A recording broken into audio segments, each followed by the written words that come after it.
Not really, because the schools have reopened, but many of the students who wore their hijab were asked to stand out separately.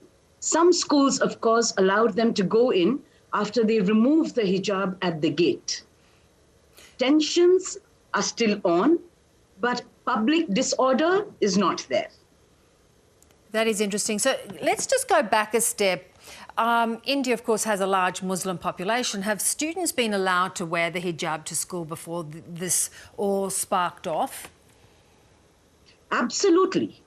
Absolutely. All schools, barring a couple of private schools, most schools allowed girls, the girl students, to wear their hijab.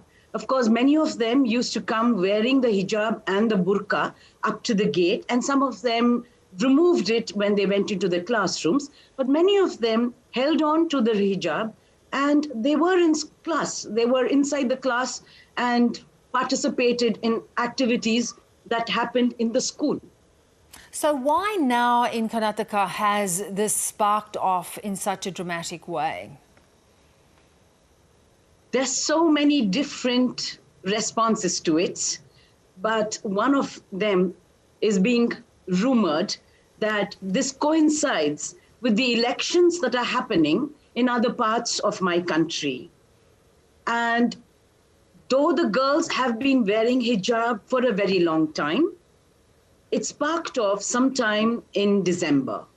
So since December, though the girls have been coming to the school gate, they have not been allowed to come into the school.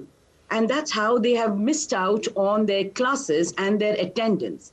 In Indian colleges, attending the class is very important to be able, as a criteria, to write your final exams. And it looks like these students might miss out on that bit of it. Yeah. But coming to the tensions, we also know that a couple of groups have come in over there. People like to call them fringe groups.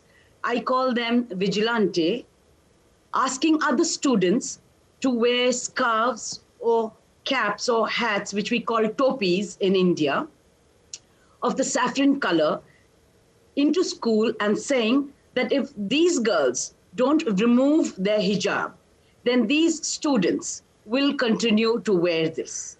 It doesn't really make sense, but that has been the kind of intolerance, and there is a large amount of intimidation that if you do this, then we do that. Yeah.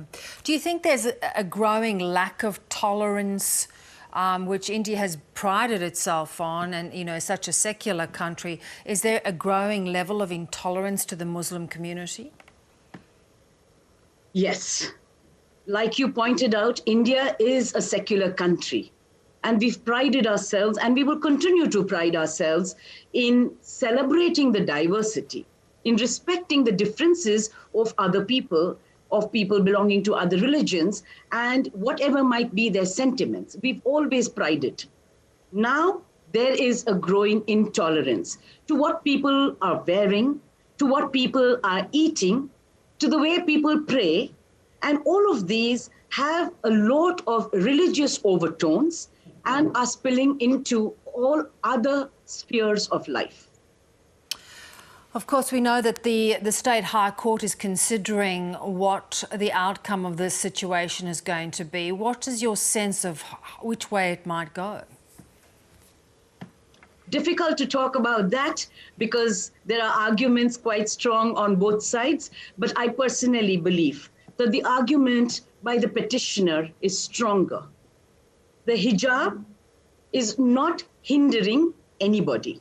Not a single student is affected by another girl student wearing that hijab.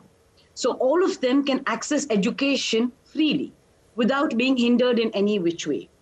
The girls wearing the hijab are also wearing it in the color of the uniform and not any other color that they might choose. So it squarely is part of that uniform without going beyond the colors of the uniform. The other bit of it is the choice of this woman.